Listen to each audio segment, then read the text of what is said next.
हे friends, स्वागत है आप सभी का movie stock movie explain channel पे, जिस पर आज मैं रिकैप करने वाली हूँ कैविएट मूवी को। तो चलिए अब आपका टाइम बिल्कुल भी ना वेस्ट करते हुए शुरू करते हैं इस वीडियो को, वो भी स्पॉइलर वार्निंग के साथ। लेकिन उससे पहले मेरी एक छोटी सी रिक्वेस्ट, वीडियो को लाइक शेयर और चैनल को सब्सक्राइब करने की।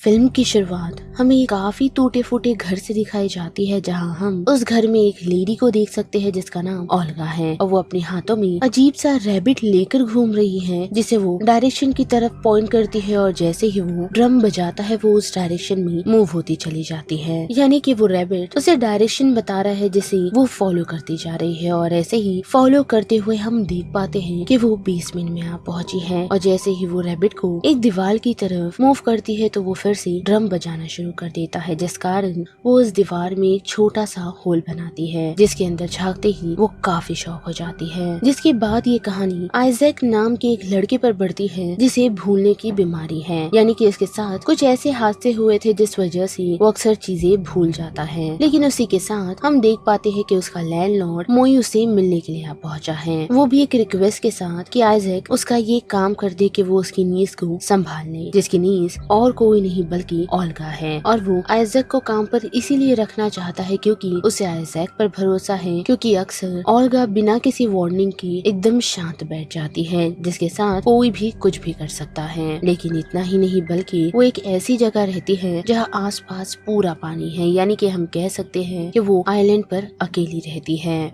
जो बात सुन आइजैक काम के लिए रेडी हो जाता है, पर उसे मॉय ने ये नहीं बताया कि ओल्गा अकेले आइलैंड पर रहती है, और साथ ही काम करने के लिए आइजैक को खुद को चेन करना होगा एक हार्नेस में, ताकि वो उसकी नीज के कमरे में ना जा सके। जिसके साथ साथ आइजैक को मोए से ये भी पता चलता है कि ओल्गा की माँ अपने हस्बैंड को बेसमेंट में लॉक कर कहीं गायब हो गई, जिसका आज तक कोई भी पता नहीं लगा पाया। जिसके साथ साथ वो ये भी बताता है कि ओल्गा का फादर उस लॉक बेसमेंट में इतना पागल हो गया था कि उसने खुद की ही जान ले ली। साथ ही हम देख पाते हैं कि घर पर पहुंच मोए उसे ओल्गा से मिलाने के लिए तो ले जाता है, पर ओल्गा होश में नहीं होती, यानी कि ओल्गा उन्हें किसी भी चीज का जवाब नहीं देती। और मॉय के वहाँ से निकलते ही हम देख पाते हैं कि आइजैक को ऐसा लग रहा है कि घर में कोई और भी है, जिसका एहसास आइजैक को हो रहा है, पर उसे कोई नजर नहीं आता। और साथ ही जब वो सोने की कोशिश कर रहा होता है तो उसके सामने दीवार पर एक फोटो लगी होती है, जिस लड़की के हाथ में हम वही अजीब सा रैबिट देख पाते हैं। साथ ही वो पेंटिंग आइजैक को इतनी अजीब लगती है मानो जैसे वो उसे घूर रही हो, और उसे इग्नोर कर आइजैक सोने की कोशिश करता है तो वो पेंटिंग ऊपर से नीचे गिर जाती है। जिस पेंटिंग को देख आइजैक उसे घुमा देता है, क्योंकि उस पर जो लड़की है वो उसे काफी अजीब लगती है। लेकिन फिर जब वो सोने की कोशिश करता है और पलट कर देखता है तो वो पेंटिंग घूम चुकी है, और साथ ही उस पेंटिंग में मौजूदा लड़की उसे अजीब नजरों से घूर रही है। पर ऐसे ही देखते देखते उसकी आंख लग जाती है, जिसके बाद उसे फिर से यहाँ घर में किसी के होने का एहसास होता है, जिस वजह से वो चेक करने के लिए आगे बढ़ता है, और उसकी नजर लिविंग रूम में पड़ी उसी रैबिट वाले टॉय पर पड़ी है, जिसकी आंखें इंसानों जैसी हैं, मानो जैसे वो तुमसे कुछ कह रही हो। पर उसी दौरान ओल्गा वहाँ पहुँचती है, जिसके हाथ में आइजैक क्रॉसबो देख पहले तो डर जाता है, लेकिन फिर शांत होकर उससे बातचीत करने लगता है और उसे उसके पेरेंट्स के बारे में पूछता है, जिसके जवाब में वो उसे यही कहती है कि उसकी मॉम ने उसके फादर को बेसमेंट में लॉक कर दिया था, जिन्होंने सुसाइड कर लिया, और तब से ही उसकी मॉम मिसिंग है। और इतना कहकर वो वहाँ से चली जाती है। जिसके बाद जब आइजैक फिर से आराम करने की कोशिश कर रहा होता है तो वही अजीब सा रैबिट, जिसकी आंखें हमें इंसान जैसी लग रही है, वो ड्रम बजाकर उसे उठाने की कोशिश करता है, मानो जैसे वो उसे कुछ चीज दिखाना चाहता हो। साथ ही बेसमेंट का दरवाजा भी खुल जाता है, जिसके जवाब में जब आइजैक उस रैबिट से पूछता है कि वहाँ कुछ है या नहीं, जो सुनकर वो रैबिट जोर जोर से ड्रम बजाने लगता है, जिस कारण आइजैक बेसमेंट के नीचे जाता है और उसकी नजर उसी छोटे से होल पर पड़ती है जिसे ओल्गा ने बनाया था। और अंदर झांकने पर उसे पता चलता है कि उसके पीछे और कोई नहीं बल्कि उसकी मॉम की डेड बॉडी है, जिससे वो काफी घबरा जाता है और यहाँ से जाने का डिसीजन लेता है। पर यहाँ से निकलने के लिए सबसे पहले वो मोई को कांटेक्ट करने का डिसीजन लेता है, जिसके लिए वो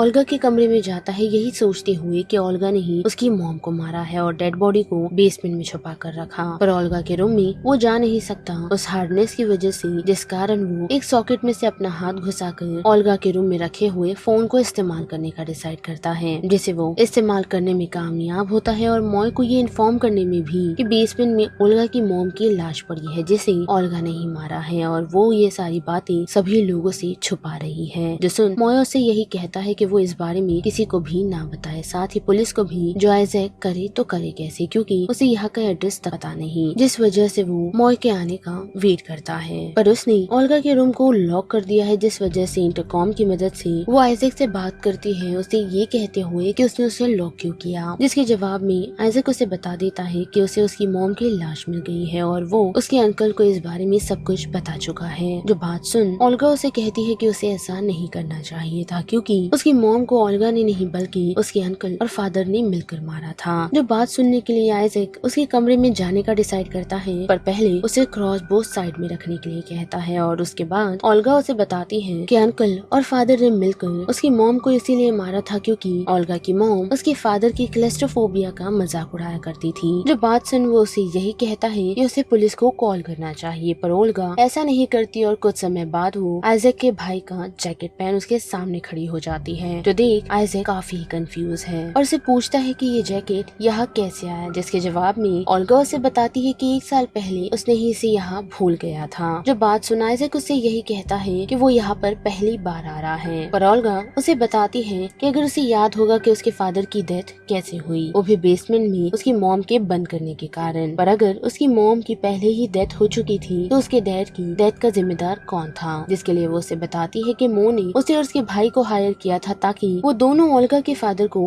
बेसमेंट में लॉक कर दे। और ये सारी बात सुनकर आइजैक को उस पर भरोसा नहीं होता, जिस कारण वो मो को कॉल करने के लिए कहता है और हम देख पाते हैं कि मो भी ओल्गा की बातों को कंफर्म करता है, जिसके साथ साथ आइजैक उसकी ये बात सुन यही कहता है कि उसे पुलिस वालों को बुला देना चाहिए ताकि वो आत्मसमर्पण कर दे, पर ओल्गा ऐसा नहीं करती क्योंकि अंकल मो ने उसे ऐसे करने से मना किया है। और उसी के साथ आइजैक को समझ आता है कि मो ने उसे यहाँ किस लिए बुलाया है, क्योंकि आइजैक यहाँ है, साथ ही यहाँ से निकलने का रास्ता आइजैक को पता नहीं और किसी भी इस बात का आइडिया नहीं कि आइजैक ओल्गा के साथ इस घर में रह रहा है, जिस कारण वो घबरा जाता है और ओल्गा को रूम में लॉक कर वापस बेसमेंट में खुद को छुड़ाने की कोशिश करता है ताकि वो यहाँ से निकल पाए, पर अनफॉर्चुनेटली वो उसमें कामयाब नहीं होता, जिस वजह से वो ओल्गा के रूम से चाबी लेने का डिसीजन लेता है, पर उसमें भी वो कामयाब नहीं होता क्योंकि ओल्गा उसकी उंगलियां तोड़ देती है। जिसके बाद वो वापस टेबल पर आकर बैठ जाता है जहाँ उसकी नजर न्यूज़पेपर पर पड़ती है और उस न्यूज़पेपर में उसे ओल्गा की मॉम की फोटो नजर आती है, जिसके गले में उस हार्नेस की चाबी है जिसकी मदद से वो खुद को छुड़ा सकता है, जिस कारण वो ओल्गा की मॉम की डेड बॉडी के पास जाता है यानी कि बेसमेंट में, और उसकी गले से वो चाबी निकाल खुद को आजाद करने में कामयाब होता है। पर फिर भी वो यहाँ से जा नहीं सकता क्योंकि घर के बाहर बोट नहीं है और उसे तैरना नहीं आता, जिसके बाद के हम देख पाते हैं कि घर की पूरी लाइट्स बंद हो जाती है, जो और किसी ने नहीं बल्कि ओल्गा ने किया है, जिस कारण वो ओल्गा के कमरे में उसे चेक करने के लिए बढ़ता है। जहाँ पहुँच वो देख पाता है कि ओल्गा फ्रीज हो चुकी है, जिस मौके का फायदा उठाकर वो उस हार्नेस को ओल्गा को पहना देता है। पर कुछ समय बाद जब जैसे ही लौटता है तो देख पाता है कि ओल्गा उसके कमरे में नहीं, जिस कारण उसकी नजर उसके भाई की जैकेट पर पड़ती है, जिसे देख उसे कुछ कुछ चीजें याद आना शुरू होती है कि एक्चुअल में 1 साल पहले सच में उसका भाई और वो इस लोकेशन पर आए थे, वो भी मॉय के कहने पर ही, ताकि वो लोग ओल्गा के फादर को खत्म कर सके। और इन्हीं सारी बातों को याद करते हुए हम नोटिस कर पाते हैं कि ओल्गा क्रॉसबो लेकर उस पर हमला कर देती है, पर उस हमले से आइजैक बचने में कामयाब होता है, पर दूसरे हमले से बचने में कामयाब नहीं होता और क्रॉसबो की मदद से ओल्गा उसके पैर पर शूट कर देती है, जिसके बाद उसे उसकी सारी पुरानी बातें याद आती है, जिसमें उसे ये पता चलता है कि आइजैक यहाँ आया था मो का काम करने के लिए ही, लेकिन यहाँ आकर उसके इरादे बदल गए, जिस वजह से उसने उसके फादर के लिए यानी कि ओल्गा के फादर के लिए एक नोट लिखा था कि उसका भाई मो से मारना चाहता है। और जैसे ही वो बेसमेंट में पहुंचा तो उसकी नजर क्रॉसबो पर पड़ी, जिसके साथ साथ ओल्गा के फादर पर भी,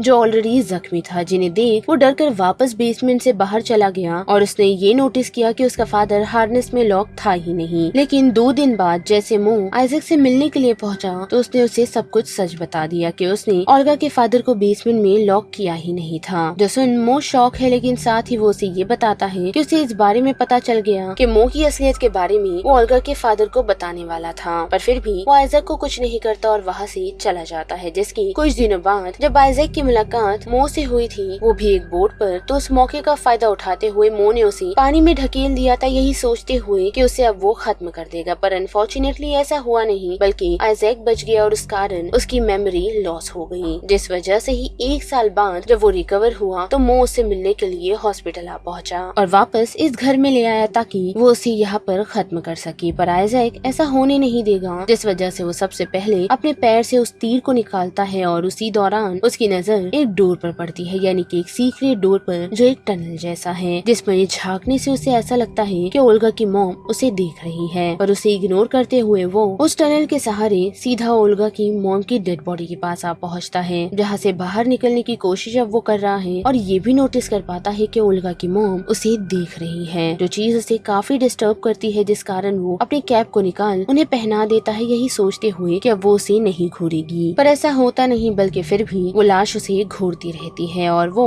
अपने कटिंग का काम कंटिन्यू रखता है, जिस दौरान उसे फिर से उस रैबिट के ड्रम की आवाज आती है, क्योंकि वहाँ ओल्गा पहुंच चुकी है और वो अपनी मॉम की बॉडी में लगे हुए तीर को लेने के लिए पहुंची थी, जिसे लेकर वो यहाँ से निकलती है। वैसे ही उसका अंकल वहाँ आ पहुँचता है, जिसे वो बताती है कि उसने आइजैक को उसके कमरे में लॉक किया हुआ है। पर उसी दौरान उसकी नजर उसी होल पर पड़ती है, जिसे चेक करने पर उसे पता चल जाता है कि आइजैक यही है और वो कुछ करे उससे पहले ही ओल्गा उसे क्रॉसबो की मदद से हिट कर देती है और उसे बेसमेंट में ही लॉक कर देती है ताकि वो अपने मॉम और डैड का बदला ले सके, जिस कारण मो डर जाता है और वो आइजैक को ये कहता है कि उन दोनों को जल्द से जल्द इस सिचुएशन से निकलना होगा और साथ ही वो उसे कुछ नहीं करेगा, लेकिन उसे मो को यहाँ से निकलने में उसकी हेल्प करनी है ताकि वो और मो मिलकर ओल्गा को खत्म कर सके। पर हम देख पाते हैं कि वो झूठ बोल रहा है और वो पूरी तरह रेडी है आइजैक के बाहर आते ही उसे मारने के लिए। पर अनफॉर्चुनेटली आइजैक इंटरकॉम की मदद से उसे कनेक्ट करता है और कहता है कि वो ऑलरेडी बाहर निकल चुका है और उसे मो की हेल्प नहीं करनी, जो सुनकर वो काफी शॉक है, क्योंकि वो नोटिस कर पाता है कि अभी भी बेसमेंट में कोई कटिंग कर रहा है, जो और कोई नहीं बल्कि ओल्गा की मॉम की लाश है। यानी कि हम ऐसा कह सकते हैं कि ओल्गा की मॉम को फाइनली पीस मिलेगा अपने कातिल को खत्म करके, जो सेम चीज शायद उसने उसके हस्बैंड के साथ भी की, वो भी मरने के बाद। पर वही बात करें आइजैक की तो हम देख पाते हैं कि वो बेसमेंट की मदद से निकलने में कामयाब हुआ है, जो एक डॉग को फ्री कर वहाँ से निकल ही रहा होता है तो उतनी ही देर में उसकी नजर ओल्गा पर पड़ती है, जो डोर पर उसे घूरती खड़ी है। पर अनफॉर्चुनेटली वो उसे कुछ कर नहीं सकती, क्योंकि उसके पास कोई हथियार ही नहीं आइजैक को मारने के लिए, जिस वजह से वो उसे ऐसे ही घूरती खड़ी रह जाती है और आइजैक वहाँ से निकल जाता है। तो बस इस वीडियो में इतना ही। जिस बारे में आप सभी की क्या राय बनती है उससे लेकर आप मुझे कमेंट सेक्शन में बता सकते हो। साथ ही वीडियो पसंद आई तो वीडियो को लाइक, शेयर और चैनल को सब्सक्राइब करना मत भूलिएगा। बाकी मैं मिलूंगी आपसे फिर किसी मूवीज या सीरीज के रिकैप के साथ। तब तक के लिए आप movie stock movie explain channel के बाकी वीडियोस को एंजॉय कीजिए। Till then bye.